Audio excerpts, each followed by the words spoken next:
नारायणं नमस्कृत्य नरं चैव नरोत्तमं देवीं सरस्वतीं व्यासं ततो जयमुदीरयतमुखं करोति वाचालं मूलमैतेगिरिं तद्कृपातमहं वन्दे पूर्णानन्दमाधवं निगमकल्पतरोरहृतं फलं सुखं राधं पुत्रवसंकृतं भागवतं समादगुरुर्गाभूभावकाः ऊर्गासंवसितनमुद्धारं सत्यकं पराशरात्मनं वन्दे शिवदातं तपोनिधिं ओम व्यासाय विष्णुरूपाय व्यासरूपाय विष्णवे नमो वै ब्रह्मनिधये वासिष्ठाय नमो नमः ओम श्री परमात्मने नमः ओम नमो भगवते वासुदेवाय कर्माणि कर्मभिः कुर्वन्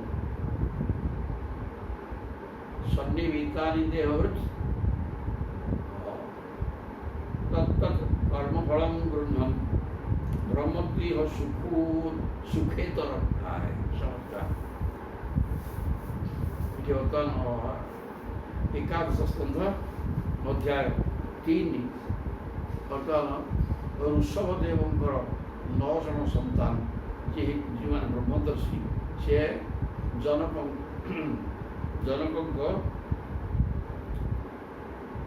मिथिलापुर जनक होती निमि यज्ञशाला पहुँचले 9 जन बर्तमान कवि एवं हरि 2 जनकर ज्ञान 2 जन कथा सरी बर्तमान अंतरिक्ष कहे माया एवं माया केमती मुक्ति एक कथा कहे आरंभ है कहते कर्माणि कर्मभिः कुर्वन् कर्मभिः कर्माणि कुर्वन् देहि माने देहवृत देह विभ्रति देहवृत देह धारण करवा सब देही देह अच्छे देही देही कहले क्या बुझे देही कहले देह को बुझौनी जार देह अच्छी अर्थात जीवात्मा जीवात्मार देह जार देह अच्छी से देही जार धन अच्छी से धनी तो कथा तेणु देह कार अच्छी ना आत्मार आत्मा बुद्धरा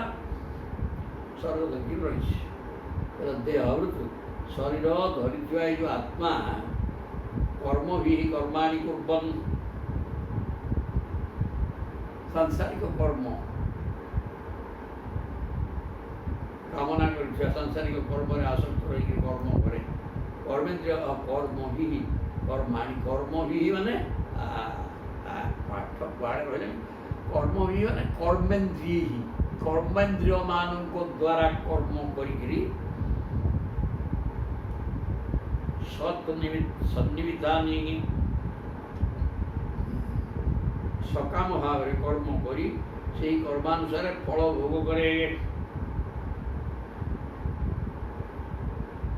देह को धारण कर सूक्ष्म शरीर आत्मा सहित सूक्ष्म शरीर का गोटे कूल छाड़ी गोटे कूल बसे ये बर्तमान कर्मेन्द्रिय मान द्वारा कर्म करे तत्त कर्म फल गृह्णन् कर्म करवा तो कर्म विनाश वाली फल न दी तेणु से जहाँ सत्कर्म कले तार सत्फल भोग असत्कर्म कले असत फल भोग तो असत फल को भोगिकी तत्फल जमी कर्म सेमिका फल सत्र सत असतर असत फल भोग कर भ्रमतीह सुखेतरम सुखस्य इतरम सुखेतरम सुखर भिन्न मैंने दुख भोग करे सांसारिक कामनापूर्ण कर्म करी कर्मेन्द्रिय मान द्वारा ये देहधारी नूतन शरीर धारण कर सूक्ष्म शरीर जीवात्मा कर्मर फल को भोग करे स्पष्ट कहा जीवात्मा भोग करे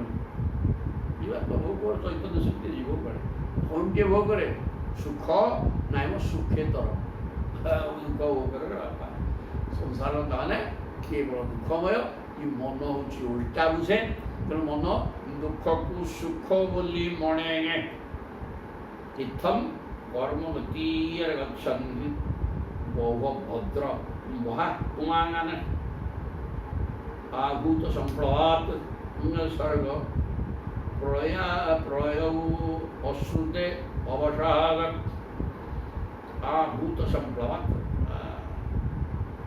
सर्ग प्रलय अश्रुते अवसाद इत्थम कर्म गति गच्छन् ସାଂସାରିକ କାମନାଯୁକ୍ତ ହେଇକରି ସାଂସାରିକ କର୍ମରେ ରତ ରହେ। ତେଣୁ ବହୁ ଅଭଦ୍ର ବହା ମାନ ଅନେକ ଅମଙ୍ଗଳ ଶରୀର କର୍ମ ତ କରିବ, କର୍ମର ଫଳ ହେଲା ଶରୀର ଧରିବା ଆଉ ଜୀବନ ମନୁଷ୍ୟଟା ମଣିଷ ହେବ। ଯଦି ଖରାପ କର୍ମ କଲା ତାକୁ ଯାଇକି କୀଟ ପତଙ୍ଗ ଗଛ ଲତା ଅନେକ କଥା ହେବ। ତାହେଲେ ସେ ପ୍ରକାର ହେଇକିରି ବହୁ ଅଭଦ୍ର ବହା ମାନ ଆଭୂତ ସପ୍ଳବାତ ସଂହାର ପର୍ଯ୍ୟନ୍ତ ଭୂତ ସପ୍ଳବ ମାନେ ସମଗ୍ର ଭୂତର ବିନାଶ, ଭୂତର ସଂହାର ମାନେ ପ୍ରଳୟ ପର୍ଯ୍ୟନ୍ତ ସ୍ୱର୍ଗ ପ୍ରଳୟ ହେଲା ପର୍ଯ୍ୟନ୍ତ ଇଏ ସ୍ୱର୍ଗ ମାନେ ସୃଷ୍ଟି ହେଉଥିବ, ପୁଣି ମରୁଥିବ, ଜନ୍ମ ମରଣ ଭୋଗୁଥିବ। କାହିଁକି କହିଲେ କାମନାପୂର୍ଣ୍ଣ କର୍ମ କରି ସେ କର୍ମର ଫଳସ୍ୱରୂପ 84 ଲକ୍ଷ ଯୋନିରେ ଭ୍ରମଣ କରି ଚାଲିବ, ପ୍ରଳୟ ପର୍ଯ୍ୟନ୍ତ ଜନ୍ମ ମରଣ ଚକ୍ରରେ ପଡ଼ିକି ଦୁଃଖ ଭୋଗିବ। ଧାତୁ ପପ୍ଳବ ଆସନ୍ନେ ବ୍ୟକ୍ତଂ ଦ୍ରବ୍ୟ ଗୁଣାତ୍ମକଂ ଅନାଦି ନିଧନ କାଳ ହ୍ୟବ୍ୟକ୍ତାୟା ପବର୍ପକର୍ଷତି। ପଞ୍ଚମହାଭୂତର ପ୍ରଳୟ ସମୟ ପାଖେଇ ଆସିଲେ ଧାତୁ ଉପପ୍ଳବ ଆସନ୍ନେ, ଧାତୁ ବିଧାତା ବ୍ରହ୍ମ ପ୍ରଳୟ ପଞ୍ଚମହାଭୂତର ପ୍ରଳୟ ସମୟ ପାଖେଇ ଆସିଲେ ଅନାଦି ଅନନ୍ତ କାଳ ହିଁ ସ୍ଥୂଳ ତଥା ସୂକ୍ଷ୍ମ ଦ୍ରବ୍ୟ ଗୁଣରୂପ ଏହି ସମସ୍ତ ଦୃଶ୍ୟବର୍ଗକୁ ଅବ୍ୟକ୍ତ ଆଡ଼କୁ ଅର୍ଥାତ୍ ସେମାନଙ୍କର ମୂଳ କାରଣ ଆଡ଼କୁ ଟାଣି ନିଏ, ପ୍ରକୃତି ଆଡ଼କୁ ଟାଣି ନିଏ। ଧାତୁ ଉପପ୍ଳବ ଆସନ୍ନେ ବ୍ରହ୍ମା ସୃଷ୍ଟି କରନ୍ତି, ପୁଣି ଯେତେବେଳେ ବ୍ରହ୍ମ ପ୍ରଳୟ ହେବ ସବୁ ଏକାଥରେ ଲୀନ ହେଇଯିବ ବ୍ରହ୍ମାଙ୍କ ଦେହରେ। ତେଣୁ ସେଇଟା ସେଥିପାଇଁ କ'ଣ ହେବ ବ୍ୟକ୍ତମାନେ ପ୍ରକାଶିତ ହୋଇକି ଥିବା ଦ୍ରବ୍ୟ ଗୁଣାତ୍ମକ ତ୍ରିଗୁଣାତ୍ମକ ସମସ୍ତ ଦ୍ରବ୍ୟ, ସେମାନଙ୍କର ସମସ୍ତ ଦ୍ରବ୍ୟ ସ୍ଥୂଳ ସୂକ୍ଷ୍ମ ଦ୍ରବ୍ୟ ଓ ଗୁଣରୂପ ସବୁ ଦ୍ରବ୍ୟ ତଥା ଗୁଣ 17 ଗୁଣ ଗୁଣ ତ ମାୟା। ତେଣୁ ଦ୍ରବ୍ୟ ଏବଂ ଗୁଣ ଏଗୁଡ଼ା ସବୁ ବ୍ୟକ୍ତ ହେଇକି ଅଛି ପ୍ରଳୟ ସୃଷ୍ଟି ଚାଲିଛି। ମାନେ ଯେତେବେଳେ ପ୍ରଳୟ ସମୟ ଉପସ୍ଥିତ ହେଇଯିବ କିଏ ଦୃଶ୍ୟମାନ ବ୍ୟକ୍ତ ଦ୍ରବ୍ୟ ସବୁ ଏବଂ ଗୁଣ ଅନାଦି ନିଧନ କାଳ ମହାକାଳ ହେଉଛନ୍ତି ଅନାଦି, ତାଙ୍କର ଆଦି ଅନ୍ତ ନାହିଁ। ତ ଏଠି ସମସ୍ତଙ୍କୁ ବିନାଶ ଆଡ଼କୁ ନିଅନ୍ତି। କାଳ କି ଅବ୍ୟକ୍ତାୟ ଅପକର୍ଷତି। ତେଣୁ ଏ ଯେଉଁ ବ୍ୟକ୍ତ ହୋଇଥିବା ଜିନିଷ ଗୁଡ଼ାକ ପ୍ରଳୟ ସମୟ ଉପସ୍ଥିତ ହେଲେ ଅବ୍ୟକ୍ତ ଆଡ଼କୁ ଯାଆନ୍ତି। ମାନେ ଅବ୍ୟକ୍ତ ଭିତରେ ଅବ୍ୟକ୍ତ ମାନେ ପ୍ରକୃତି, ବ୍ରହ୍ମ ବି ଅବ୍ୟକ୍ତ, ପ୍ରକୃତି ବି ଅବ୍ୟକ୍ତ। ଏ ସଂସାରିକ ଦ୍ରବ୍ୟ ଗୁଣ ଇଏ ପ୍ରକୃତି ଭିତରକୁ ଯିବ, ବ୍ରହ୍ମ ପାଖକୁ କାହିଁକି ଯିବ? ତେଣୁ ଅନାଦି ନିଧନ କାଳ, ଅନାଦି ମାନେ ଆଦି ଅନ୍ତ ନଥିବା ମହାକାଳଙ୍କ ଗର୍ଭରେ ଅବ୍ୟକ୍ତ ଗର୍ଭରେ ମହାକାଳଙ୍କ ଗତି ଅନୁସାରେ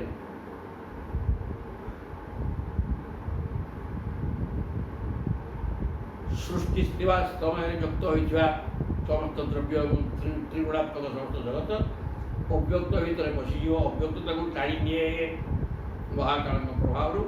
ଅବ୍ୟକ୍ତ ମାନେ ପ୍ରକୃତି ଟାଣି ନେଇଯାଏ, ପ୍ରକୃତି ମଧ୍ୟରେ ସମସ୍ତେ ପଶିଯାଆନ୍ତି। ଆଉ ସୁନ୍ଦର କଥା। ସତ ବର୍ଷା ଜନାବୃଷ୍ଟି ଆର ଭବିଷ୍ୟତ୍ ତୁଲ୍ୟଣା ଭୂମି तत्कालोपदितो स्नार्कः लोकान्तरेण प्रतपिष्यति। 7 ବର୍ଷା ହିଁ ଅନାବୃଷ୍ଟି। ପ୍ରଳୟ କାଳ ଉପସ୍ଥିତ ହୋଇଗଲେ 100 ବର୍ଷ ପର୍ଯ୍ୟନ୍ତ ଅନାବୃଷ୍ଟି ହେବ। ପ୍ରଳୟ କାଳ ଆନନ୍ଦ ହେଲା ବ୍ରହ୍ମ ପ୍ରଳୟ, ବ୍ରହ୍ମାଙ୍କ ଧିରେ ସମସ୍ତେ ମିଶିବେ। ବ୍ରହ୍ମରେ ପ୍ରକୃତି ସେଟା ପ୍ରାକୃତ ଲୟ। ପ୍ରକୃତି ଲୟ ହେଲେ କ'ଣ ହେବ? 100 ବର୍ଷ ପର୍ଯ୍ୟନ୍ତ ବର୍ଷା ହେବ। 100 ବର୍ଷ 8 ଦିନ ବର୍ଷା ହେଲେ କେମିତି ଜଳୁଛି ସଂସାର? ଆଉ 100 ବର୍ଷ ବର୍ଷା ନହେଲେ ସମସ୍ତେ ଜଳିଯିବେ, ଲୋକ ରହିବେ କ'ଣ କେବଳ।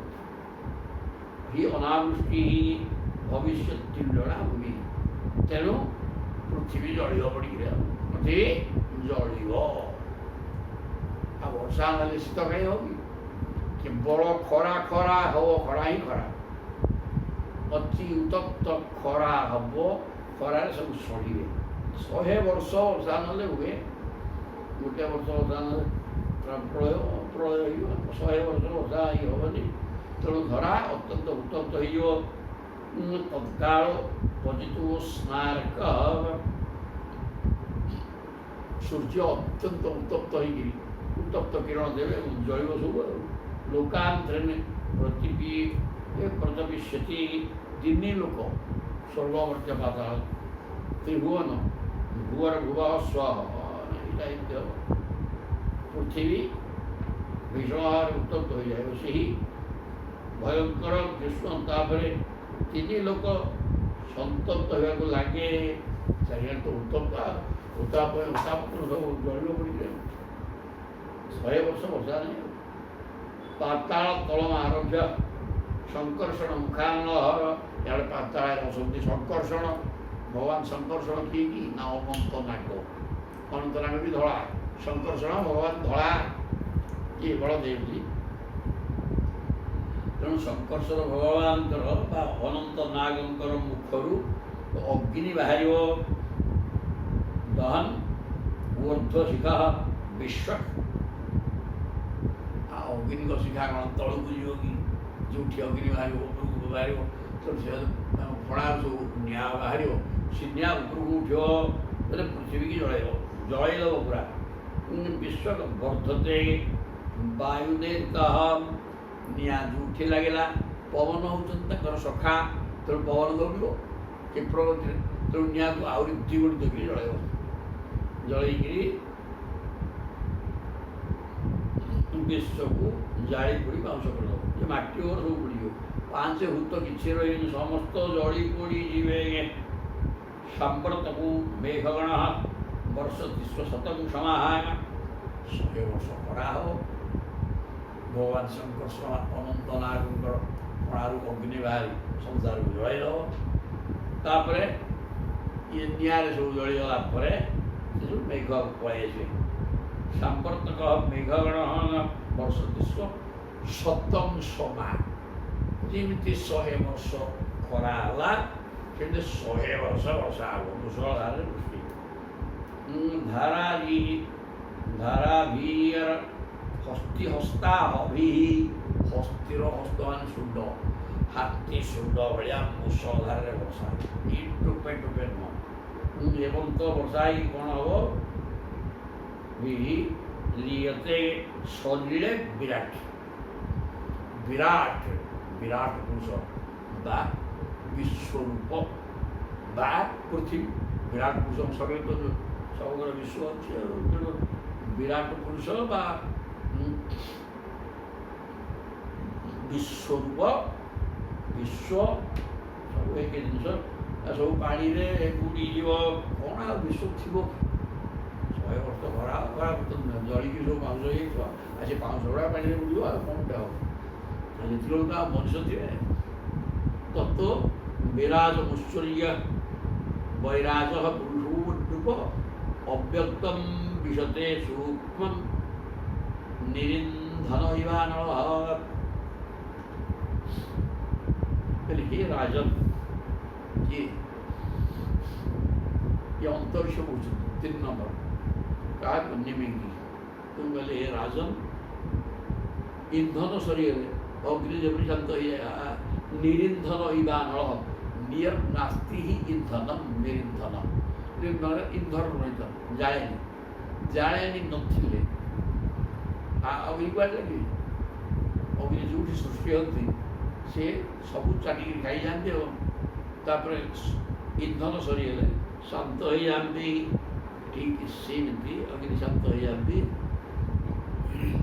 विराट स्वरूपधारी परमात्मा सेहीपरि विराट शरीर त्याग करी निजर अव्यक्त स्वरूप रहा सेमती ये विराट शरीर बा विश्वरूप धारण कर समग्र विश्वटा जहाँ रूप थिला सी बर्तमान विश्व जलिक पाँच है तेणु प्रभु व्यक्त होते अव्यक्त सहित मिशिले समस्त जीवात्मा परमात्मा सहित मिशिगले समस्त समस्त जल पड़ी मरीगला जीवात्मा परमात्मा सहित मिशिले परमात्मा जमी प्रकृति अव्यक्त दृश्यमान जगत सब मिशला सेमती आत्मा गुड़ाक शरीर गुड़ाक मिशीगला जलीगला से पानी गुड़ेगा शरीर मिशीगला मिशीगला पर आत्मा गुड़ाक रहा सी परमात्मा सहित मिशीगला जमी व्यक्त होता जगत द्रव्य एवं गुणात्मक जगत कहते अव्यक्त दिहरे प्रकृति दिहरे मिशीगले सेमती जीवात्मा से बोलने सी अव्यक्त जगह मिले अव्यक्त मैंने ब्रह्म पदार्थ यहीटार तो सृष्टि आ गए प्रकृति त्रिगुणात्मक पांच भूत तीन गुण तैयारी मला शरीर आ गोटे जीवात्मा जड़ चैतन्य मिसिक संसार तेणु जड़ देह जड़ मिशीगला चैतन्य देह चैतन्य मिशीगला से दुई तो से पुणी एक रही परमात्मा एवं जो माया सब लय होगा ये दुई रही से दुई पुणी मिसिक जेहेतु माया बर्तन तीन गुणर कौन क्रिया नहीं तो से माया माया एवं परमात्मा मिशी ब्रह्म हो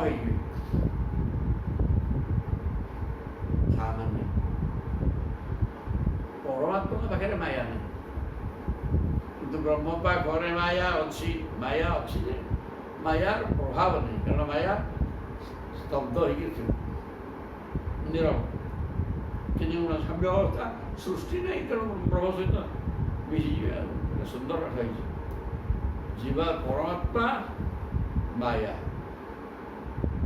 जिते जागतिक वस्तु स्थूल पदार्थ द्रव्य बोले से पृथ्वी जल तेज वायु आकाश गुण गुण बोले सब जगत इथे तो प्रकृति द्वारा सृष्ट हो जगत ये दीटा गुड़ा सब व्यक्त होती अव्यक्त प्रकृति मिशीगले तापर ये भर जीवात्मा गुड़ी पड़े सुख शरीर जब साधना करके मरता सुख शरीर स्थूल शरीर विनाश सुख शरीर विनाश हो जाता जबरदस्त आत्मा परमात्मा सारे मिता से कथा है पोड़ी मरीजा फल सुख शरीर बाहर पड़े आसा जुड़ा तो बोलला कौन सी प्रभु सुख शरीर भर आत्मा आसी तो ब्रह्मांड सहित मिशेला एवं ब्रह्मा जाकि परमात्मा एवं प्रकृति दुई दीटा पुणी मिसिक ब्रह्म है एक ब्रह्म दुई जगत हो जड़ सहित कहते वायुना ऋतगंधा भू शरीर कल्पते शरीर तद्धृतरसम ज्योतिष्ठायुपकल्पते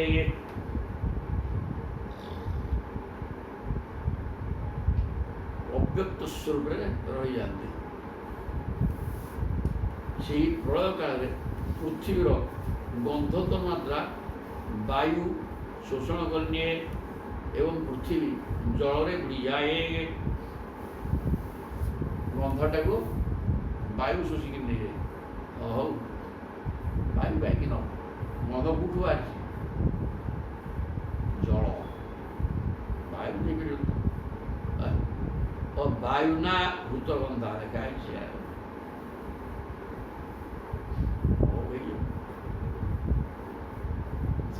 ବାହାରିଛି ସେ ସେଇଥିରେ ମିଶେ। ବାୟୁ ତ ଯାଇକିରି ଆକାଶ ତତ୍ତ୍ୱ ପରେ ବାୟୁ। ଆଉ ବାୟୁ ବର୍ତ୍ତମାନ ବନ୍ଧୁକୁ ପୃଥିବୀର ବନ୍ଧୁକୁ ଅପହରଣ କରି ଜୀବନ ନେଇଯିବ। ଭୂ ସଲିଳତ୍ୱାୟ କଳ୍ପତେ, ଏବଂ ପୃଥିବୀଟା ବନ୍ଧତ୍ୱ ଯିବା ପରେ ପୃଥିବୀ ପାଣି ଭିତରେ ପଶିଯାଏ। ପାଣି ସହିତ ଏକାକାର ହେଇଯାଏ ଆଉ ସଲିଳତ୍ୱାୟ କଳ୍ପତେ, ମାନେ ସଲିଳ ହେଇଯାଏ। ପାଣିରୁ ଗନ୍ଧ, ଗନ୍ଧରୁ ପୃଥିବୀ ହେଇଥିଲା। ଗନ୍ଧ ଚାଲିଗଲା ପରେ ପୃଥିବୀ ତତ୍ତ୍ୱ ଜଳ ଭିତରେ ମିଶିଗଲା। ତେଣୁ ଜଳକୁ ବାହାରିଥିଲା, ଜଳରେ ମିଶିଗଲା। ସଲିଳ ତଦ୍ରୁତ ରସମ୍ ଜ୍ୟୋତିଷ୍ଠାୟକୁ କଳ୍ପତେ, ତା ସଲିଳ ଜଳଟା ସେଠୁ ରସରେ ପରିଣତ ହେଲା। ଏବଂ ସେ ରସ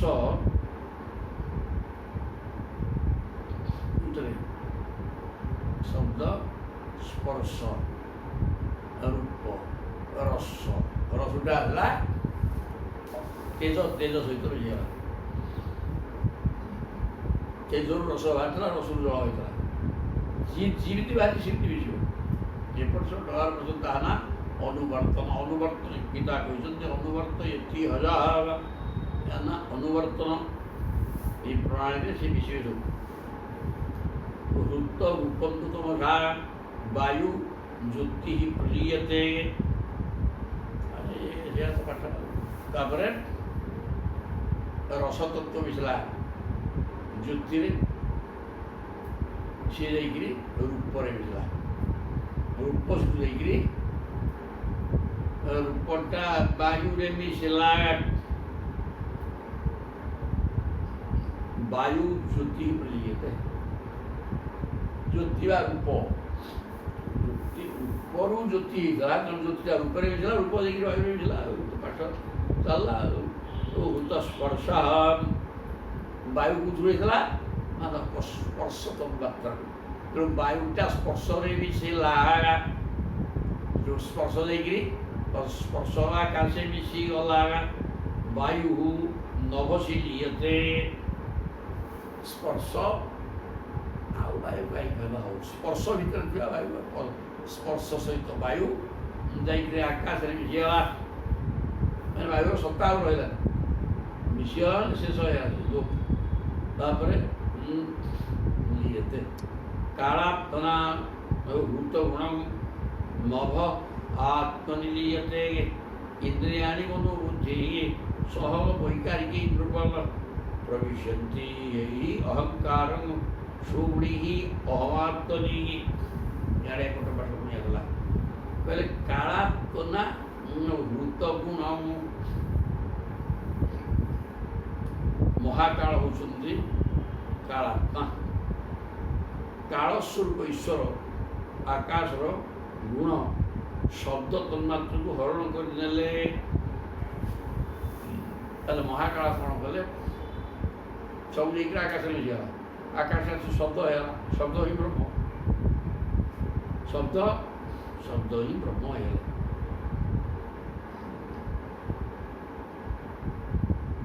ଶବ୍ଦ ତନ୍ମାତ୍ରକୁ ହରଣ କରିଦେଲେ ଆକାଶ ଅହଙ୍କାରରେ ଲୀନ ହୋଇଯାଏ।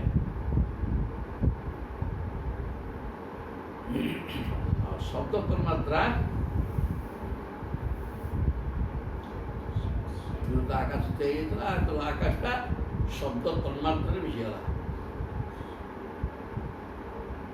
ଏବଂ ସିଏ ଆକାଶ ସହିତ ଶବ୍ଦ ଇଏ କୋଉଠି ମିଶିଲା? ଆକାଶ ସହ ଶବ୍ଦ ଯାଇକି ସେ ମିଶିଗଲା ଅହଙ୍କାରରେ। କାରଣ ଅହଙ୍କାରରୁ ସେ ସୃଷ୍ଟି ହେଇଥିଲା। ଅହଙ୍କାରରୁ ସୃଷ୍ଟି ହେଇଛି। ସାତ୍ଵିକ ରାଶି ଅହଙ୍କାରରୁ 5 ତନ୍ମାତ୍ର, 5 ଭୂତ, ସବୁ ଇନ୍ଦ୍ରିୟ ସବୁ ବାହାରିଥିଲେ। ତେଣୁ ଏସବୁ ଯାଇକିରି ଆକାଶ ଶବ୍ଦରେ ମିଶିଲା। ଶବ୍ଦ ଯାଇକିରି ଅହଙ୍କାରରେ ମିଶିଲା। ଅହଙ୍କାର ମହତ୍ତତ୍ୱରେ ମିଶିଲା। ମହତ୍ତତ୍ୱ ପ୍ରକୃତିରେ ମିଶିଗଲା। ଇନ୍ଦ୍ରିୟାଣି ମନୋବୁଦ୍ଧି ସହ ବୈକାରିକୀ ପ୍ରବିଶନ୍ତି ଅହଙ୍କାର। ଇନ୍ଦ୍ରିୟ ମନ ବୁଦ୍ଧି ସବୁ ଯାଇକିରି ଅହଙ୍କାରରେ ମିଶିଗଲା। ଅହଙ୍କାର କ'ଣ କଲେ?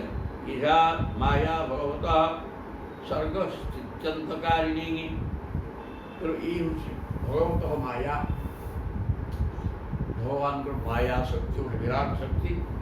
ସେ ମାୟା ଶକ୍ତିରୁ ଏତେ ବଡ଼ ଜଗତ ହୋଇଛି ବୋଲି ସେ ଜଗତ ମଧ୍ୟରେ ସେ ମିଶି ଯାଉଛି। ସ୍ୱର୍ଗ ସ୍ଥିତି ଅନ୍ତକାରିଣୀ, ସୃଷ୍ଟି ସ୍ଥିତି ବିନାଶ କରେ। କି ମାୟା ଏହିପରି ଭାବରେ ଭଗବାନ ହିଁ ଦୁଇ ଗୁଣ ଏଇ ମାୟା ଦ୍ୱାରା ଏଇ ସୃଷ୍ଟିର ଆଉ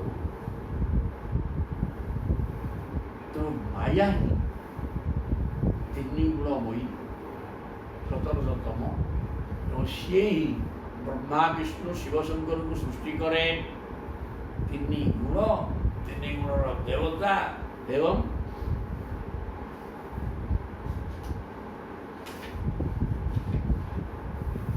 ସବୁ ମାୟା ଦ୍ୱାରା ସୃଷ୍ଟି ହେଉଛି। ସୃଷ୍ଟି ସ୍ଥିତି ବିନାଶ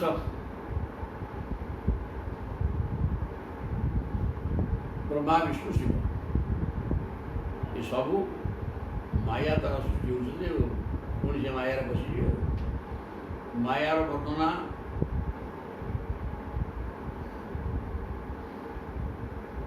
ଈଶା ମାୟା ଭଗବତଃ। ତେଣୁ ମାୟାଟା ହେଉଛି କୌଣସି ମାନବୀୟ ଶକ୍ତି ନୁହେଁ କି ଆସୁରୀ ଶକ୍ତି ନୁହେଁ, କିଛି ଭଗବାନଙ୍କର ଶକ୍ତି। ଇଏ ମାୟା ଦୈବୀ ହେଷା ଗୁଣମୟୀ ମମ ମାୟା ଦୁରତ୍ୟୟା ମାମେବ ଯେ ପ୍ରପଦ୍ୟନ୍ତେ ମାୟା ମେତାନ୍ତରଂ ଚିତେ। ଗୀତା କହିଛନ୍ତି ଏଇଟା ଦୈବୀ ମାୟା, ସ୍ୱୟଂ ବ୍ରହ୍ମଙ୍କର ମାୟା, ବ୍ରହ୍ମ ପଦାର୍ଥଙ୍କର ଶକ୍ତି ମାୟାଟା। ଇଏ ଦୈବୀ ମାୟା ବା ଭଗବାନଙ୍କର ମାୟା ପୁରା ସୃଷ୍ଟି ବିନାଶ କରେ। ତ୍ରିବର୍ଣ୍ଣାନ ବର୍ଣ୍ଣିତା ଅସ୍ମାଭିଃ କିଂ ଭୂୟ ଶ୍ରୋତୁମିଚ୍ଛସି। ତେବେ ବର୍ତ୍ତମାନ ପଚାରିଲ ମାୟାର ସ୍ୱରୂପ କ'ଣ? ମାୟା ସ୍ୱରୂପ ବତେଇ ଯେ ମାୟାଟା ଏଠି ସବୁକିଛି ଏତେ ବଡ଼ ଜଗତର ସୃଷ୍ଟି କରୁଛି ମାୟାରେ। ମାୟା ହିଁ କ'ଣ ଆଉ ସେ କହିନାହାନ୍ତି ପ୍ରଭୁ ନିଜ ଭିତରେ ନିଜର ମାୟା ଦ୍ୱାରା ନିଜକୁ ତିଆରି କରନ୍ତି। ମାନେ ନିଜ ଭିତରେ, କାରଣ ସେ ବ୍ରହ୍ମ ପଦାର୍ଥ ଭିତରେ ଜଗତ ଅଛି। ତେଣୁ ମାୟା ଟିକେ ବାହାର କରିଦେଲେ, ନିଜ ଭିତରୁ ଅଲଗା କରିଦେଲେ, ସେ ମାୟା ସେଠୁ ପାଞ୍ଚ ଭୂତ ଏବଂ ଯେଉଁ 17ତମ ତିନି ଗୁଣକୁ ନେଇକିରି ସବୁ 84 ଲକ୍ଷ ଜୀବଜନ୍ତୁ ସୃଷ୍ଟି କରିଦେଲା। ସୃଷ୍ଟି କରିସାରିଲା ପରେ ପ୍ରଭୁ ତା ମଧ୍ୟରେ ପ୍ରବେଶ କରିଗଲେ ଜୀବାତ୍ମା ଭାବରେ। ଏମିତି ହେଇକିରି ମାୟାର ଖେଳ ଚାଲିଲା। ମାୟା ବୋଲି ତ ଯିଏ ନାହିଁ ଦେଖେଇଥିଲେ ମାୟା କାହାକୁ? ଯିଏ ମାୟା ପ୍ରଶ୍ନ କଲେ, ମାୟା ଦେଖିବାକୁ କହିଲେ କିଏ ଜଣ? ମାର୍କଣ୍ଡେୟ। କହିଲେ ପ୍ରଭୁ ଦେବାକୁ ଯଦି ଚାହୁଁଛନ୍ତି କ'ଣ ମୋତେ ଦେବେ ବର ବୋଲି କହିଲେ। ମାୟାଟା କ'ଣ ଜିନିଷ ମୁଁ ଜାଣିପାରୁନି, ମାୟା ବୋଲି ନାହିଁ। ତେଣୁ ପ୍ରଭୁ ଏକୁଟିଆ ଅଛନ୍ତି, ତା ଭିତରେ କ'ଣ ଗୋଟେ କରିଦେଲେ ଯୋଡ଼ାକର କିଛି ସତ୍ତା ନାହିଁ। ତା ସିଏ ହେଇଗଲା, ତାର ସିଏ ଶେଷ ହେଇଗଲା, ହେଲା ମାୟା। ସଂସାର ମାୟା ନାହିଁ, ନାହିଁଟା ଅଛି ହେଇଯାଉଛି। କେମିତି? ତା ଭିତରେ ଅଛିଟି ଅଛି, ତା ଭିତରେ ସେଇ ଜୀବାତ୍ମା ଅଛି। ଯିଏ ଅଛି ସିଏ ହେଲେ ଜୀବାତ୍ମା। ସେ ଜୀବାତ୍ମା ତା ମଧ୍ୟରେ ପୋଷ ତେଣୁ ସେ ଅଛି ପିରି ଲାଗ ମାନେ ଗୋଟେ କିଛି ନାହିଁ। ମାୟା ଗୋଟେ ନାହିଁ, ମାୟା ଗୋଟେ ନାହିଁ। ପ୍ରଭୁ ତାଙ୍କରି ଭିତରେ ଖେଳିଲା ଭଳିଆ ପିଲା କ'ଣ ଦୋକାନ ଦେବା ଗୋଟେ ଚାରିପଟେ ବନ୍ଧ ପକାଇଦେଲେ, ଘର ଭଳିଆ ଚଉତରା ଗୋଟେ କରିଦେଲେ, ସେଥିରେ ଗୁଡ଼ି ଧୁଆ ହେଲା, ଅଲଗା ବାଲି ଧୁଆ ହେଲା, ଖପରା ଡାଳପତ୍ର ଆଣିକି ଧୋଇଲେ, ଏ ବିଭିନ୍ନ ପ୍ରକାର ଧୋଇକିରି ତା ଅମୁକ ସେଇଟା ସମୁକ ଇଏ ଲୁଣ ସିଏ ତେଲ ସବୁ କରି ଦୋକାନ ଖିଆ ଚାଲିଲା। ଏ ସବୁ ମାୟା। ଆଉ ଯେମିତି ପ୍ରଭୁ ପିଲା ଖେଳିଲା ଭଳିଆ ପ୍ରଭୁ ଖେଳ ଆରମ୍ଭ କରିଦେଲେ, ଏକୁଟିଆ ବସିଲେ ଭଲ ଲାଗୁଛି। ଦେଖିବା ମୋତେ ମୁଁ ଚିହ୍ନିପାରୁଛି କି ନାହିଁ। ମାୟାକୁ ଭୟଙ୍କର ଭାବରେ ମାୟା କିଣି ଗଢ଼ି ନିଜର ଶକ୍ତି ସିଏ। ମୋ ଶକ୍ତି ଆଗରେ ମୁଁ ବି ପରାଜିତ କେମିତି ହେବି ଦେଖିବା। କରିଦେଇକି ଯିବା ତାକୁ ଛାଡ଼ିଦେଇକି ମାୟା ତିଆରି କରିଦେଲେ ଶେଷ। ଏମିତିକା ମାୟା କଥା ଏଠି ବୁଝେଇ ଦେଲେ। କହିଲେ ଆଉ କ'ଣ ଶୁଣିବାକୁ ଚାହୁଁଛ? କହ, ପଚାର, କହିବା। ଅନ୍ତରିକ୍ଷ ଶରୀରରେ ଏଠି କବି ହରି ଅନ୍ତରିକ୍ଷ 4 ନମ୍ବର ଲୋକ ଆସିବେ ରାଜା ପରି ପ୍ରଶ୍ନ କରିବେ। ରାଜା ଦେବୀ କହୁଛନ୍ତି ଯଥା ଇଦା ଐଶ୍ୱରୀ ମାୟା ଦୈବୀ ହିଂସା ଗୁଣମୟୀ ये ईश्वर भगवान ब्रह्म पदार्थकर माया ताकर विराट शक्ति सी जीवित अजय माया मध्य अजय टई मनुष्य सबू जाणुअछि इटा माया बोली बुझिले मध्य बुझी पारु नाही तेणु माया दुस्तराण अकृतात्मया यथा यथा हितान ऐश्वरी माया ब्रह्म पदार्थଙ୍କର ଶକ୍ତିରେ ସିଏ ଅଜୟ ଇଏ ବି ଅଜୟ ଇଏ ମାୟା ଭୟଙ୍କର ସରଳ କ'ଣ କରିବ ସିଏ ଦୁଷ୍ଟରାଗ ଅକୃତାତ୍ମନାଗ ଅକୃତାତ୍ମନା କ'ଣ ଯେଉଁମାନେ ଅସଂଯତେନ୍ଦ୍ରିୟ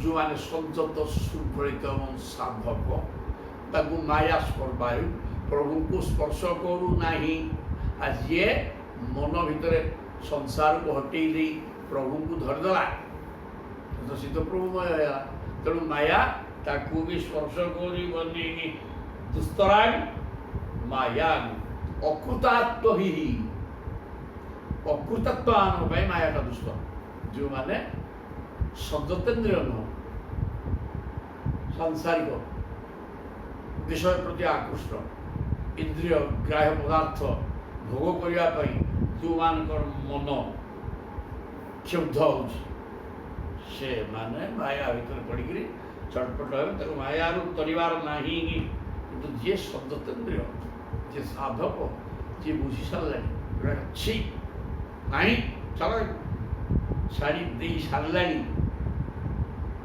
सी सांसारिक धड़धंदा मायार प्रभाव में किसी माया तो कर कहीं ब्रह्म तो ब्रह्म होती ब्रह्म पाखक माया जीवनी तेणु सी ब्रह्मविद होगा ब्रह्म ज्ञान संपन्न होगा एवं सदाबले साधना रत रहा मनटा अनवृत भगवान स्वरूप एवं नाम स्मरण रहा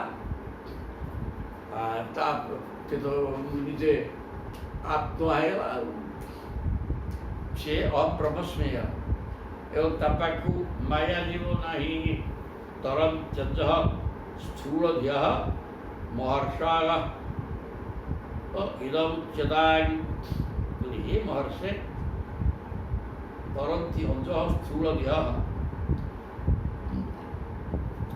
तार यहाँ असंचित निजों माया हूँ दुस्तर तेणु ये मायारू किमिति तरीबाहागा हे महर्षि इदम उच्चता ये कथाटी मत बुझे माया कौन कहीदेल भल है बुझी सारे ये मायारू किमिति तरीबा निजे मना कर माया सहज नुह ये माया उद्धार संभवपर नुहे तो किमिति तरीबा से कथा दिय कही तरंती अंज स्थूल दिय मोटा बुझा कौन सरल उपाय कही दिंतु जहाँ अवलंबन कले सामान्य लोक स्थूल देह मोटा बुझा माने सी जी संसार भर लटपट रोच माया से तरीजे कि जी तो ये जितेन्द्रिय है सी तरीज किंतु स्थूल बुद्धि संपन्न व्यक्ति के तरीबे से कथा बतई दिपर 4 नंबर व्यक्ति है प्रबुद्ध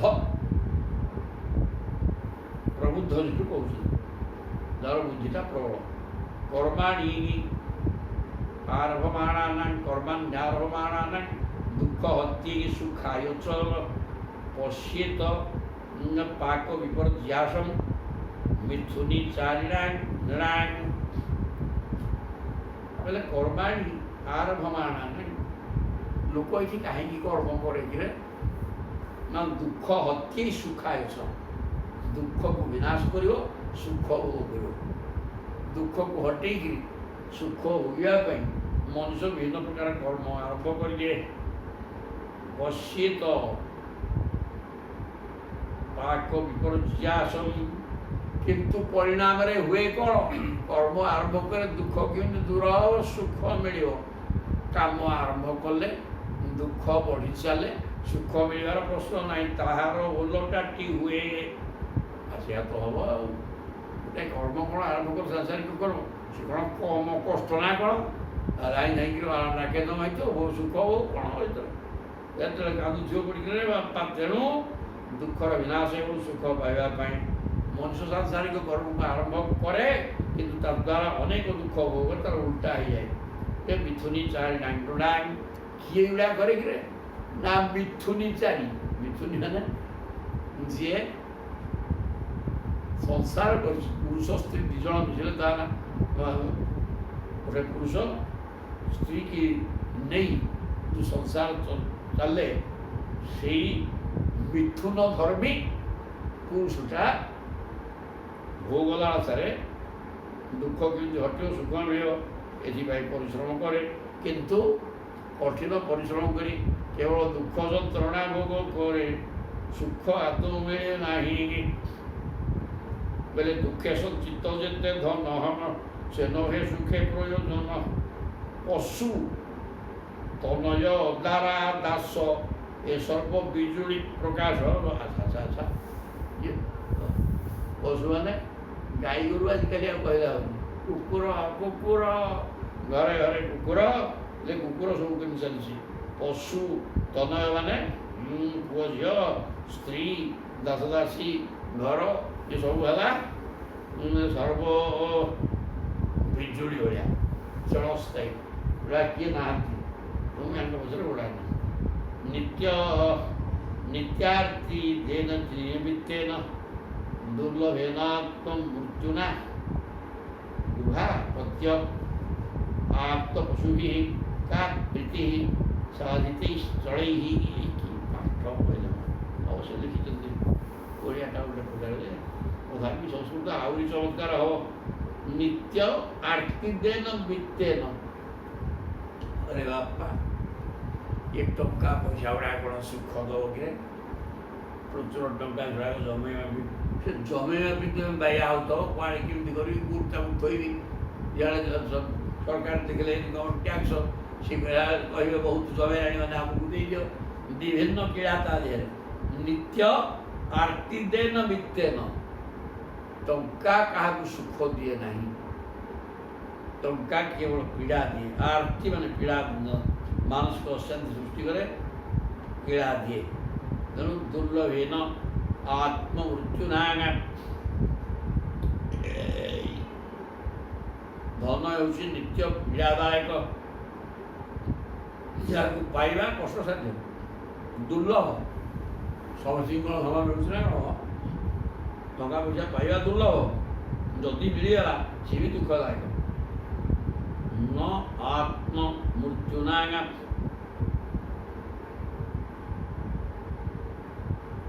जदि मिलगला तेरे भी आत्मा या मृत्यु स्वरूप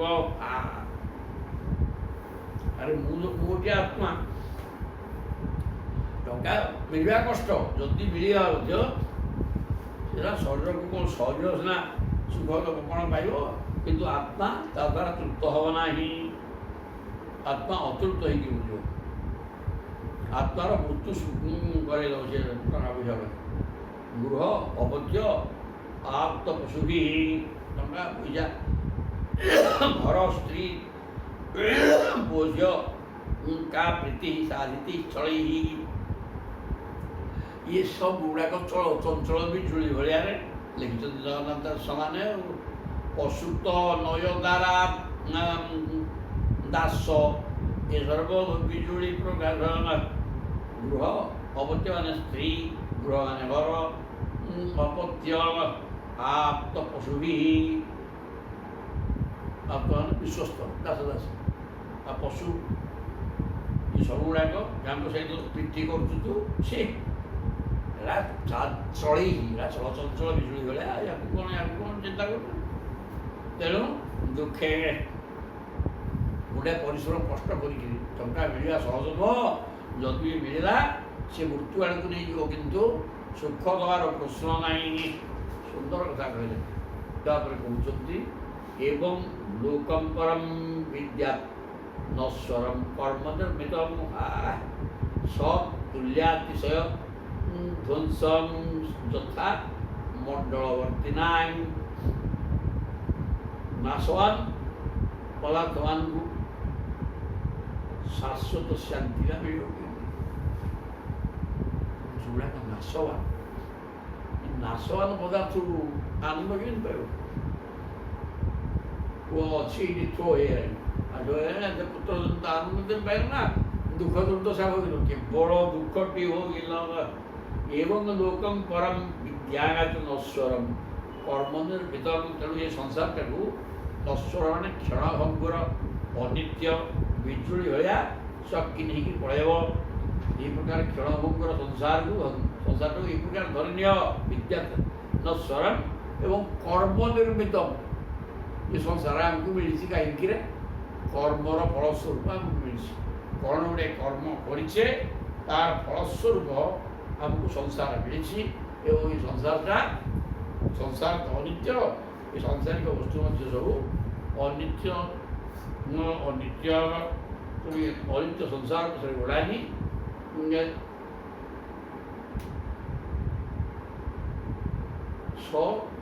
तुल्यातिशय ध्वंसम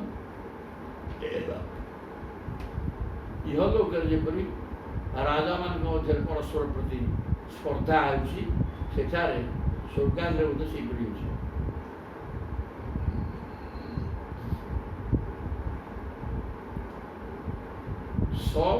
तुल्यातिशय ध्वंसम ये संसार भर परस्पर इच्छा गोरटर आंटी सी अधिका है आम केमी अधिका हाँ जदि अधिका है केमी तलू कसेवा ये कथा तुल्यातिशय जी अतिशय टे अधिका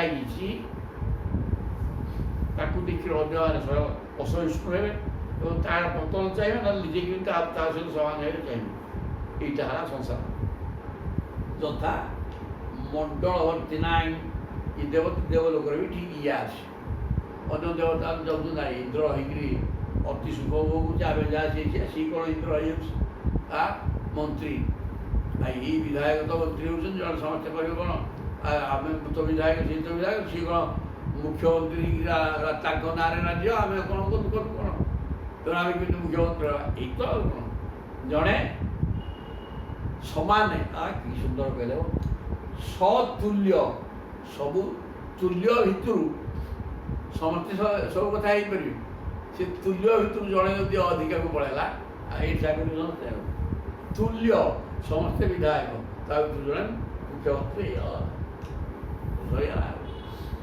तेणु समस्ते सी गोटे कौन मुझे कहीं मुझे अधिका योग्यता संपन्न बयस अधिक ज्ञान दुर्बलता तेणु मु कहीं न हो पारि ये प्रकार ईर्षा करेंगे ध्वंस हे सातिशय ध्वंसम ये तो ध्वंसर कारण ये प्रकार जहाँ मिलला से खुशी रहा दरकार सब ठीक अच्छे से कथा कि भाई पारे ना यथा मंडलवर्तिनां स्वर्गर मध्य ठीक ये प्रकार कीर्तन चलती ईर्षा देश कार आधिक्य किए रही एपरी राग द्वेषपूर्ण वातावरण में आउ शांति आसो देखिए मनुष्य भर हेनी शांति पाइबार प्रश्न ना कि सुंदर भाव कहे जगत को एवं लोकम परम विद्यात नश्वरम कर्म निर्मितम संसार कर्मर फल भोग खाली कर्म निर्मितम कर्म द्वारा सृष्टि संसार गोटे कर्म कर फल भोगापी जिते अच्छा समस्ते कर्मर फल भोगापी आसते तेणु कर्म द्वारा संसार या ये कर्म द्वारा नश्वर क्षण भंगुर किसी ना एवं समान भितर जड़े जदि किसी कार आधिक्य होगा कहीं देखी सहीपरि ध्वंसात्मक भाव सृष्टि हम विनाशर कारण सी हम ये प्रकार होकर जगत चलती किसी ना तेणु तस्मात् गुरु प्रपद्येत जिज्ञासु श्रेय उत्तम शाब्दे परिचय स्नातम ब्रह्मणि उपसमाश्रय सुंदर कथा कही तेणु सर्वोत्तम कल्याण प्रति निमंते जी जिज्ञासु जिज्ञासु कौन कि ज्ञातुम इच्छा जिज्ञासा ଜାଣିବାକୁ ଯେ ଇଚ୍ଛା କର କ'ଣ ଏଇ ସଂସାରଟା ବ୍ରହ୍ମ କ'ଣ ଏ ସଂସାର କ'ଣ ଏ ଗୀତ କିଛି ନାହିଁ ଏଠି ଏହା କ'ଣ ଆନନ୍ଦ କହୁଛନ୍ତି ଏଥର କିଏ ତ କେବଳ ଦୁଃଖ ଏଠି ତେଣୁ ଜାଣିବାକୁ ଇଚ୍ଛା କରୁଥିବା ବ୍ୟକ୍ତି ସଂସାରକୁ କେମିତି ଜାଣିବି ବୁଝେଇବି ଏ ପ୍ରକାର ବ୍ୟକ୍ତି ଗୁଡ଼ାକ ଶ୍ରେୟ ଉତ୍ତମ ସର୍ବୋତ୍ତମ କଲ୍ୟାଣ ପ୍ରାପ୍ତି ନିମନ୍ତେ ଜିଜ୍ଞାସୁ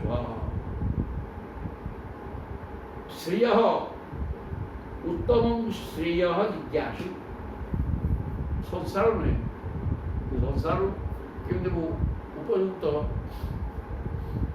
କଲ୍ୟାଣପ୍ରଦ ଜିନିଷ ପାଇବି ଏଇଟା ଅମଙ୍ଗଳ ଜିନିଷ ତେଣୁ ଭଗବାନଙ୍କୁ ପାଇବା ବି ଜିଜ୍ଞାସୁ ଏଠି ଜାଣିବା ଭଗବାନଙ୍କୁ ପାଇବା ବି ଇଚ୍ଛା କରୁଛି ସିଏ ତସ୍ମାତ୍ ଗୁରୁ ପ୍ରବଦ୍ଧେତ ସେ ଗୁରୁ କରିବା ଦରକାର ଗୁରୁଙ୍କର ଶରଣ ବସିବା ଦରକାର ଯିଏକି ଗୁରୁ କେମିତି ହେବେ ଶାବ୍ଦେ ପରେ ସ୍ନାତମ ଶବ୍ଦ ବ୍ରହ୍ମ ପରମାତ୍ମାଙ୍କ ଠାରେ ଦୃଢ଼ ପ୍ରତିଷ୍ଠିତ ଦୁଇ ପ୍ରକାର କହିଲେ ଶବ୍ଦ ବ୍ରହ୍ମ ଏବଂ ପରମ ବ୍ରହ୍ମ ଶବ୍ଦ ବ୍ରହ୍ମ ଏବଂ ପରମ ବ୍ରହ୍ମ ପାରେ ବ୍ରହ୍ମଣି ନିସ୍ନାତ ପରମ ବ୍ରହ୍ମ ଅଛନ୍ତି ଶବ୍ଦ ବ୍ରହ୍ମ ଶବ୍ଦରୁ ହିଁ ଜଗତ ସବୁ ତିଆରି ହେଲା ଆଉ ଶବ୍ଦରୁ ଆକାଶରୁ ସ୍ପର୍ଶ ପ୍ରସର ବାୟୁ ଜିନିଷ ହେଇକି ତିଆରି ହେଇଛି ତେଣୁ ଶବ୍ଦ ବ୍ରହ୍ମ ଏବଂ ପରମ ବ୍ରହ୍ମ ଶବ୍ଦ ବ୍ରହ୍ମ ହେଲା ଶବ୍ଦ ବ୍ରହ୍ମ ହେଉଛନ୍ତି କ'ଣ ବ୍ରହ୍ମଙ୍କର ଦୁଇଟା ରୂପରୁ ଗୋଟେ ସ୍ଥୂଳ ରୂପଟା ଶବ୍ଦ ବ୍ରହ୍ମ ଆଉ ପରମ ବ୍ରହ୍ମ ହେଲେ ସୂକ୍ଷ୍ମ ସ୍ୱରୂପ ସଚ୍ଚିଦାନନ୍ଦମୟ ସୁନ୍ଦର କଥା କାରଣ ଶବ୍ଦ ବ୍ରହ୍ମରୁ ଜଗତ ହେଇଛି ତେଣୁ ତେଣୁକରି ଦୁଇଟା କଥା ଶବ୍ଦ ବ୍ରହ୍ମ ଶବ୍ଦ ବ୍ରହ୍ମରୁ ଜଗତ ତେଣୁ ଜଗତଟା ସ୍ଥୂଳ ରୂପ ପ୍ରଭୁଙ୍କର ସମସ୍ତ ନା ବିଶ୍ୱକାୟ ଆଉ ସୂକ୍ଷ୍ମ ସ୍ୱରୂପ ପରମ ବ୍ରହ୍ମ ପାଠ କି କୁଆଡ଼େ ହେଉଛି ହେଇଯାଉଛି ତ ଓ ଜୟ ଜଗନ୍ନାଥ ଧନ୍ୟ ପ୍ରଭୁ ଧନ୍ୟ ଧନ୍ୟ ପ୍ରଭୁ କ'ଣ ଶବ୍ଦ କ'ଣ ବ୍ରହ୍ମର କ'ଣ ଧଡ଼କିନି ପଡ଼ିଲା ଜୟ ଜଗନ୍ନାଥ ତେଣୁ ନିସ୍ନାତ ବ୍ରହ୍ମଣି ଉପସମାଶ୍ରୟ ତେଣୁ ରେ ମାନବ ଟିକେ ଜିଜ୍ଞାସା କରେ କିଛି ଜାଣିବାକୁ ଚାହା କ'ଣ ବି ମୁଁ ଜନ୍ମ ନେଲି କ'ଣ ହେଇଛି ଏଠି କ'ଣ ଏଇ ସଂସାର କ'ଣ ହେଉଛି କିଛି ତ କାହା ସହିତ କିଛି ସମ୍ପର୍କ ନାହିଁ ବାପା ଆମେ ସମ୍ପର୍କ ଯୋଡ଼ିକି ଜବରଦସ୍ତ ଗୋଟେ ଘର କ'ଣ କରିଛେ ସ୍ତ୍ରୀ ପିଲା କାହା ମୁହଁ ଆମ ସିଆଡ଼େ ତା ମୁହଁ ସିଆଡ଼େ କିଏ ମଲାଣି କିଏ ଗଲାଣି କିଏ କ'ଣ ହେଲାଣି କାହା ତମ ଦୁଃଖ ସୁଖରେ ତେମେ ଖଟି ଖଟି ମରିବ କାହା ପିଠିରେ କେହି ନ ପଡ଼ିବେ କିଛି କିଏ କରିବେନି ତେମେ ଯାହା କରୁଛ ବା ଯାହା ଚାହୁଁଛ ଅନ୍ୟ ଜଣେ ଆଦୌ ତାହା କରୁନି କି ଚାହୁଁନି କି କରିବନି ଜୟ ଜଗନ୍ନାଥ ତେଣୁ ତାହା ଦୁଃଖଦାୟକ ଯନ୍ତ୍ରଣାଦାୟକ ହେବ ଏବଂ ଏମିତି ଭୋଗୀ ହୋଇକିରି ତାପରେ 3-5 ଜୀବ ତେଣୁ କ'ଣ ଜାଣିଲେ ସୁଖ ହେବ ସେଇ କଥା ଜାଣିଲେ ବାପା ତାକୁ ଜାଣିବା ପାଇଁ ହେଲେ ଗୁରୁ ପରେ ତସ୍ମାତ୍ ଗୁରୁ ପ୍ରବଦ୍ଧେତ ଗୁରୁ ପରେ ଏବଂ ଯେଉଁ ଗୁରୁଙ୍କର ସ୍ୱରୂପ କେମିତି ହେଇଥିବ ନା ଯିଏ ଶବ୍ଦ ବ୍ରହ୍ମ ଜାଣିଥିବେ ମାନେ ଶବ୍ଦ ବ୍ରହ୍ମ ହେଲେ ସମ୍ପୂର୍ଣ୍ଣ ସଂସାର ବା ବ୍ରହ୍ମ ପଦାର୍ଥଙ୍କର ସ୍ଥୂଳ ରୂପ ଏବଂ ପରମ ବ୍ରହ୍ମ ହେଲେ ସୂକ୍ଷ୍ମ ରୂପ ସଚ୍ଚିଦାନନ୍ଦମୟ ତେଣୁ ଉଭୟକୁ ଇଏ ଉଭୟ ଜ୍ଞାନ ଥିବ ସଂସାର ଜ୍ଞାନ ଥିବ ବ୍ରହ୍ମ ଜ୍ଞାନ ଥିବ ସଂସାରୀ ବ୍ରହ୍ମ ନା ଶୀତ ମାୟା ତେଣୁ ମାୟାକୁ ଭଲ ଭାବରେ ଚିହ୍ନିଥିବେ ଏ ବ୍ରହ୍ମ ପଦାର୍ଥକୁ ଭଲ ଭାବରେ ଚିହ୍ନିବେ ଦୁଇଟାକୁ ଚିହ୍ନିଲେ ଯାଇକିରି ଗୁରୁ ହବ ଏଇ ପ୍ରକାର ଗୁରୁ କରିକିରି ବ୍ରହ୍ମଣି ଉପସମାଶ୍ରୟ ଦୃଢ଼ ଭାବରେ ବ୍ରହ୍ମ ପଦାର୍ଥକୁ ଚିହ୍ନିବାର ବ୍ୟବସ୍ଥା କରେ ଗୁରୁ କରେ ବୋଇଲେ କିଛି ହବ ନହେଲେ ମାୟାକୁ ଚିହ୍ନି ପାରିବନି ଖାଲି ଦେହ ଦେବତା ବିଗ୍ରହ ସେବା କଲେ କିଛି ହବନି ତତ୍ର ଭାଗବତାନ୍ ଧର୍ମାନ୍ ଶିକ୍ଷେତେ ଗୁରୁବାନ୍ ତନ୍ଦୈବତଃ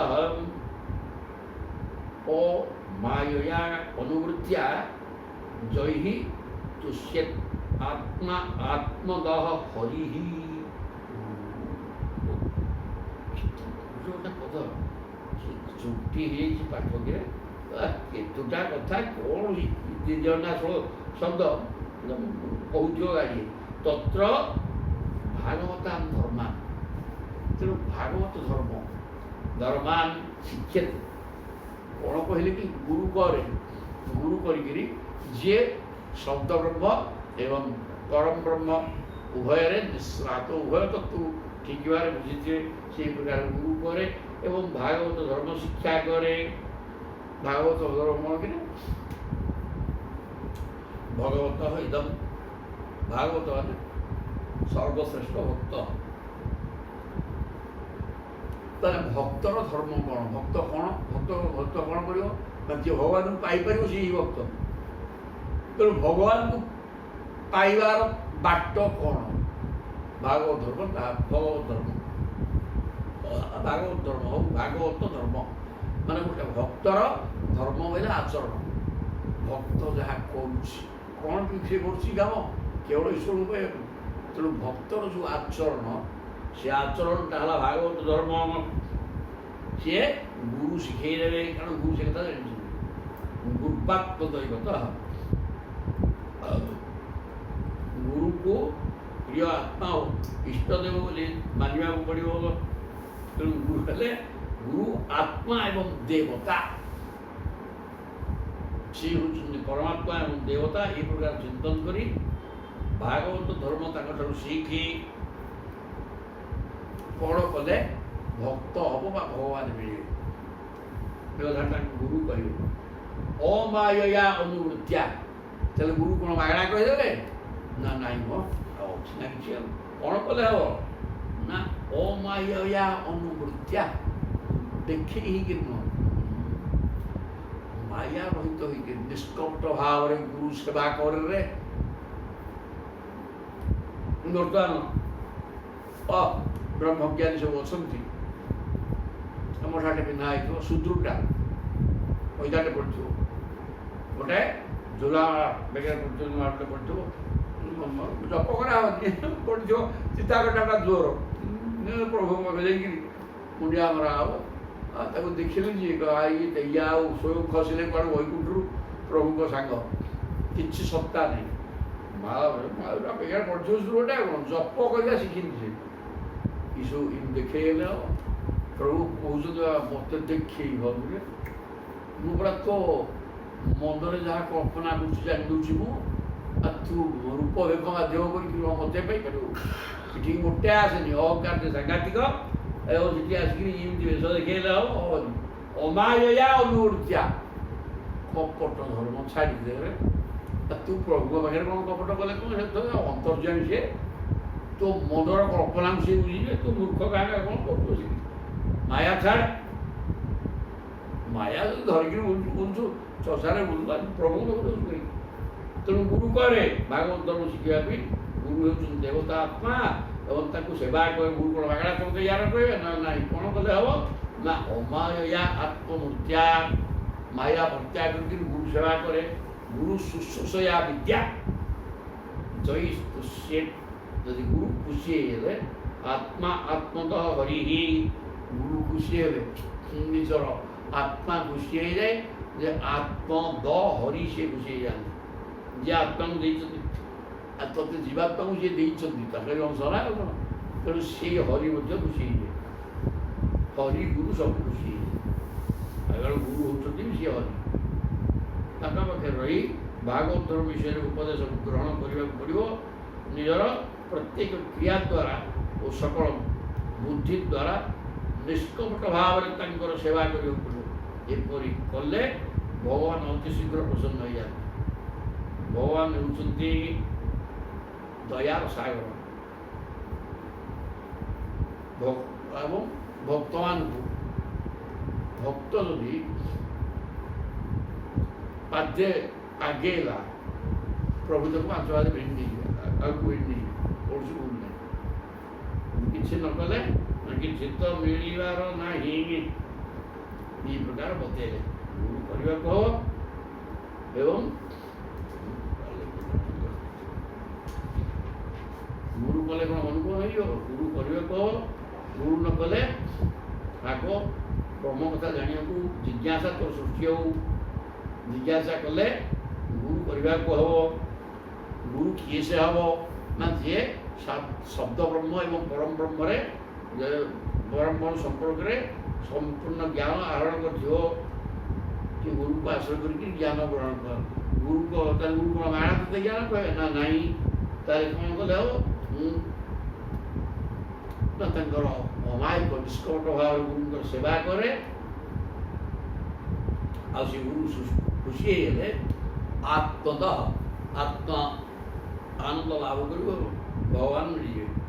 ହରି ସର୍ବତୋ ମନସୋ ସଙ୍ଗ ଆଦୌ ସଙ୍ଗତ ସାଧୁଷୁ ଦୟା ମୈତ୍ରୀ ପ୍ରଶ୍ରୟଞ୍ଚ ଭୂତେ ଶ୍ରଦ୍ଧା ନ ଯଥୋଚିତମ୍। କହିଲେ ସର୍ବପ୍ରଥମେ ସକଳ ସ୍ଥିତିରେ ଅନ୍ତର ଭିତରେ ପୂର୍ଣ୍ଣ ଅନାସକ୍ତ ହୋଇଯାଆନ୍ତି। ଆଉ ସର୍ବତଃ ମନସଃ ଅସଙ୍ଗମ୍ ଆଦୌ। ପ୍ରଥମେ ସାଧନାର ପ୍ରଥମ ପାହାଚ ହେଲା ଆଗ ଅସଙ୍ଗ ହୁଅ। ଇନ୍ଦ୍ରିୟ ସହିତ ବିଷୟର ସମ୍ପର୍କ ହେଲା ସଙ୍ଗ। ଆଖି ଅଛି ଉଠି ବଜାରରେ ବସିକି ରୂପକୁ ଦେଖୁଥିବ, ହେବ ପାଗଳ। ତେଣୁ ସେ ପ୍ରକାର ଛାଡ଼େ, ସଙ୍ଗ ଆଗ ଛାଡ଼େ। ଇନ୍ଦ୍ରିୟମାନଙ୍କର ବିଷୟ ସହିତ ସମ୍ପର୍କ ସୁଟିକି ଆଗ ଛାଡ଼େ। ମନସଃ ଅସଙ୍ଗମ୍। ମନ ଇନ୍ଦ୍ରିୟ ସହିତ ସଙ୍ଗ କଲେ ମଲା। କାରଣ ଇନ୍ଦ୍ରିୟ ଗୁଡ଼ାକ ବିଷୟ ସହିତ ସମ୍ପର୍କ, ଇନ୍ଦ୍ରିୟର କାମ ହେଲା ବିଷୟ ଗ୍ରହଣ କରିବା। ଆଉ ଯଦି ମନ ଇନ୍ଦ୍ରିୟ ସହିତ ସମ୍ପର୍କ କଲା ତାହେଲେ ଗାନ୍ଧୀ ଆଦୌ ସଙ୍ଗଞ୍ଚ। ତେଣୁ ଇଏ ଅସଙ୍ଗ ଆଗ ହୁଅ, ମାନେ ଇନ୍ଦ୍ରିୟ ସହିତ ମନ ସମ୍ପର୍କ ଛାଡ଼େ ଏବଂ ସେ ମନକୁ କୁଟେଇକି ରହିବୁ ନା ସାଧୁ ସଙ୍ଗ କରେ। ଏପଟେ ଅସଙ୍ଗ ହୁଅ, ସେପଟେ ସଙ୍ଗ ହୁଅ। ମାନେ ଅସତ୍ ସହିତ ସଙ୍ଗ କରେନି, ଇନ୍ଦ୍ରିୟ ସହିତ ସଙ୍ଗ କରେନି, ସଙ୍ଗ କରେ ସାଧୁ ସୁସଙ୍ଗ ସଙ୍ଗମ। ସାଧୁ ସଙ୍ଗ କରେ, ସତ୍ସଙ୍ଗ କରେ। ତାପରେ ଦୟା ମୈତ୍ରୀ ପ୍ରଶ୍ରୟ, ଜୀବକୁ ଦୟା କରେ। ସବୁ ଭିତରେ ପ୍ରଭୁ ସତ୍ତା ଅଛି, ସମସ୍ତଙ୍କୁ ଦୟା କରେ। ଏବଂ ମୈତ୍ରୀ, ସମସ୍ତଙ୍କ ସହିତ ମିତ୍ରତା କରେ। ଶତ୍ରୁ ହେଇକି କେହି ଯଦି ନଥିବେ। ମୈତ୍ରୀ ପ୍ରଶ୍ରୟ, ବୟୋଜ୍ୟେଷ୍ଠମାନଙ୍କ ପ୍ରତି ବିନମ୍ରତା। ପ୍ରଶ୍ରୟ ମାନେ ନମ୍ରତା। ବୟୋଜ୍ୟେଷ୍ଠ ବୟସ୍କ ଗୁରୁଜନଙ୍କର ଗୁରୁଜନଙ୍କୁ ସମ୍ମାନ ଦେବା ଶିଖି। ତ ଭୂତେଷୁ ଅଧା, ଭୂତ ମାନେ ସମସ୍ତ ଜୀବ, ସେଠି କୁକୁର ବିଲେଇ ସମସ୍ତଙ୍କୁ ଟିକେ ଦୟା କରେ। କି କ'ଣ ଅସୁବିଧା ପଡ଼ିଛି ତାକୁ ସୁବିଧା କରେ। ଭୂତେଷୁ ଅଧା ଯଥୋଚିତ, ଯଥାଯୋଗ୍ୟ ଏଇ ପ୍ରକାର ବ୍ୟବସ୍ଥା ସବୁ କରେ। ସାଧୁସଙ୍ଗ କରେ। ଇନ୍ଦ୍ରିୟ ସହିତ ମନକୁ, ଇନ୍ଦ୍ରିୟମାନ ସହିତ ମନର ଯେଉଁ ସଙ୍ଗ ତାକୁ ଛାଡ଼େ। ସେପଟେ ସାଧୁସଙ୍ଗ ଠିକ୍ କରେ। ଦୟା କରେ ଜୀବମାନଙ୍କୁ, ମିତ୍ରତା କରେ, ସମସ୍ତଙ୍କ ସହିତ ମିତ୍ରତା ବନ୍ଧନରେ ରହ। ଏବଂ ପ୍ରଶ୍ରୟ, ବୟୋଜ୍ୟେଷ୍ଠମାନଙ୍କ ସହିତ ବିନୀତ ଭାବ ହେଲା ପ୍ରଶ୍ରୟ। ଏବଂ ସବୁ ଜୀବେ ଦୟା, ସମସ୍ତଙ୍କ ସହିତ ସମାନ ଭାବରେ ରହ ବୋଇଲେ ଯାଇକି ହବ। ତାପରେ ଏଇଗୁଡ଼ା ଗୁଣ ଗୁଡ଼ାକ କହୁଛନ୍ତି ଶୌଚମ ତପଃ ତିତିକ୍ଷାଞ୍ଚ ମୌନମ ସ୍ୱାଧ୍ୟାୟ ଆର୍ଜବମ୍। ଏଗୁଡ଼ାକ ହେଲେ ମାୟା ହଟିବରେ ହଟିବ। ପୁଣି ବ୍ରହ୍ମଚର୍ଯ୍ୟଂ ଅହିଂସା ଚ ସମତ୍ୱଂ ଦ୍ୱନ୍ଦ୍ୱ ସଂଜ୍ଞୟ। ଗୀତା ସେଇଆ କହୁଛନ୍ତି। ଶୌଚମ, ଶୌଚ ବେଲେ କ'ଣ କିରେ ଦାଣ୍ଡକୁ ଗଲା ବେଗରେ ପାଣି ଧୋଇ ଗୋଡ଼ ଧୁଅ, ଘରେ ପଶିଲେ। ଆଉ ଗୋଟେ ଗାଧୋଉଥିବ ଦିନକୁ 3 ଥର, ପ୍ରାତଃ ସନ୍ଧ୍ୟା, ମଧ୍ୟାହ୍ନ ସନ୍ଧ୍ୟା, ସନ୍ଧ୍ୟା କିନ୍ତୁ ଏଇଗୁଡ଼ାକ ସବୁ କଲେ ଅଳ୍ପ ଆୟୁଷ ହୋଇ ନ ମରିବ। ସେଠୁ ଥଣ୍ଡା ଜ୍ୱର ଇତ୍ୟାଦି ଧରିବ ଗଲା। କିଛି ତା ନା ଏ ବାହ୍ୟ ଶୌଚ ନୁହେଁ। ଏ ଶରୀରଟା ବି ଆମିଷ, ଇଏ ମଳାୟତନ, ପାଇଖାନା ଟାଙ୍କି। ତେଣୁ ମନଟାକୁ ଶୌଚ କରିଦେ। ତାର ଶୌଚର ଅଛି କିଛି ଆବଶ୍ୟକତା, କିଛି ନାହିଁ ତା ନୁହେଁ, କିନ୍ତୁ ଅତି ଦେଖେଇଗଲେ ହେବ। ସେଗୁଡ଼ାକ ପ୍ରକୃତିରେ ସିଏ ଟିକେ ସାଧନାର ଉର୍ଦ୍ଧ୍ୱକୁ ଗଲାଣି। ସିଏ ଯେଉଁ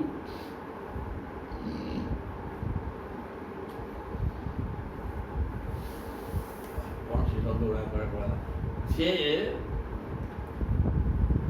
ଆସିବ ଏ ସଙ୍ଘ ତାକୁ ଗୁଡ଼ା କିଛି ଲାଗେନି ତାକୁ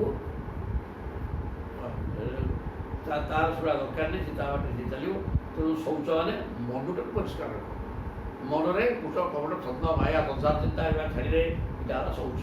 ତପ ତପତି ତପ ଶରୀରକୁ କଷ୍ଟ ଦେଇକି ଭଗବାନଙ୍କୁ ପିନ୍ଧିବ ଏଇ କଥା ଚିନ୍ତା କରେ। ତିତିକ୍ଷା ପୃଥିବୀ ଭଳିଆ ସହିଷ୍ଣୁ ହେଇଯା କିଏ କ'ଣ କହୁଛି ଆଉ ଶୁଣିଯା ନିରବରେ ଛାଡ଼େ କିନ୍ତୁ ତିତିକ୍ଷା ସହିବା ଦରକାର। ଆଉ ଗୁଡ଼େ ବଡ଼ ବାଜ୍ୟ କଥା କହ ମୌନ ରହ ସ୍ୱାଧ୍ୟାୟ ଅଧ୍ୟୟନରତ ରହ। ସ୍ୱାଧ୍ୟାୟ ମାନେ ଯେଉଁ ଶାସ୍ତ୍ର ଗୀତା ଭାଗବତ ଇତ୍ୟାଦି ଶାସ୍ତ୍ର ଅଧ୍ୟୟନ କରେ। ଆର୍ ଜବମ୍ ସରଳ ସ୍ୱଭାବର ହୁଅ କୁଟିଳତା ତ୍ୟାଗ କରି ସରଳ ହେଇଯା। ବ୍ରହ୍ମଚର୍ଯ୍ୟମ୍ ବଡ଼ ଜିନିଷ ବ୍ରହ୍ମଚର୍ଯ୍ୟ ପାଳନ କର। ବ୍ରହ୍ମ ଊର୍ଦ୍ଧ୍ୱ ରେତା ହେଇଯା ବ୍ରହ୍ମକୁ ତଳକୁ ଖସାନି। ବ୍ରହ୍ମଚର୍ଯ୍ୟମ୍ ଅହିଂସାଚରଣ କାହା ଅହିଂସା ମାନେ କାହା ଉପରେ କ୍ରୋଧ କରନି ରାଇକିରି ମାତ୍ର ମଧ୍ୟ କହନି। କାହା ମନରେ କଷ୍ଟ ହେଲା ଭଳିଆ କଥା କୁହ ନାହିଁ ତା ନା ଅହିଂସାଚ। ସମତ୍ୱଂ ସମଭାବାପନ୍ନ ହେଇଯା ସମସ୍ତଙ୍କୁ ସମଦୃଷ୍ଟିରେ ଦେଖେ। ସବୁ ଭିତରେ ବାସୁଦେବ ସର୍ବମ୍ ସବୁ ପ୍ରଭୁ କୃଷ୍ଣଚନ୍ଦ୍ର ଅଛନ୍ତି ମୋର ଆରାଧ୍ୟ ଦେବତା এই ପ୍ରକାର ଦେଖେ। ଦ୍ୱନ୍ଦ୍ୱ ସଂଯୟ ସମତା ଏଠି ଦ୍ୱନ୍ଦ୍ୱ ସବୁରେ ମାନ ଅପମାନ ଜୟ ପରାଜୟ ସୁଖ ଦୁଃଖ ହାନି ଲାଭ ଏ ଦ୍ୱନ୍ଦ୍ୱକୁ ସମାନ ଭାବରେ ଦେଖେ। ଦ୍ୱନ୍ଦ୍ୱାତୀତ ହେଇଯା। ଦ୍ୱନ୍ଦ୍ୱ ହେଲା ସଂସାର ଧର୍ମ କିନ୍ତୁ ଦ୍ୱନ୍ଦ୍ୱାତୀତ ହେଇଗଲେ ଦ୍ୱନ୍ଦ୍ୱାତୀତ ବିମର୍ଶର ଅସହିଷ୍ଣୁ ଭାବ ଛାଡ଼େ। ପର ଗୁଣ ମତ୍ସର ଭାବରେ ଏଇଟା ଗୀତା କହିଛି ମାଶ୍ଚର୍ଯ୍ୟ ସ୍ୱଭାବ ଭୟଙ୍କର ଗୁଣ ସେ ପରର ଗୁଣରେ ଦୋଷାରୋପ ଏଗୁଡ଼ା ସବୁ ଛାଡ଼େ ଦ୍ୱନ୍ଦ୍ୱାତୀତ ହେଇଯା। ପବିତ୍ରତାର ପ୍ରଭୁ ତପ ତପସ୍ୟା କରେ। ତିତିକ୍ଷା ସହିଷ୍ଣୁ ଭାବ ହଉ। ମୌନମ୍ ଗୋଟେ ବଡ଼ ବଡ଼ ହନି ଅଧ୍ୟୟନ କରେ ଗୀତା ଭାଗବତ ପ୍ରତିଗ୍ରନ୍ଥ। ସରଳତା ସରଳ ସ୍ୱଭାବ ହେଇଯା। ବ୍ରହ୍ମଚର୍ଯ୍ୟ ପାଳନ କରେ। ହିଂସା ତ୍ୟାଗ କରେ।